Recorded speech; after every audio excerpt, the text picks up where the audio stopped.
Welcome to Let Me Fix This. Enjoy the video.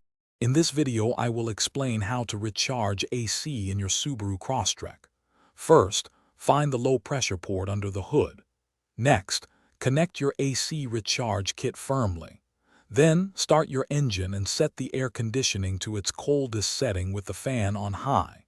Finally, add the refrigerant in short bursts, carefully monitoring the pressure gauge for the correct reading. To begin, open your vehicle's hood.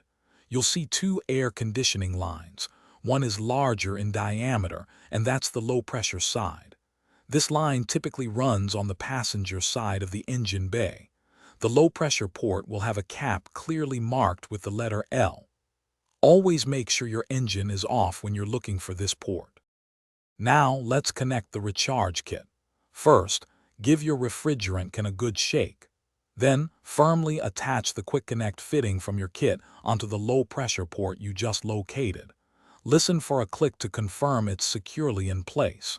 This tight connection is crucial to prevent any refrigerant from escaping. Take a moment to observe the initial pressure reading on the kit's gauge.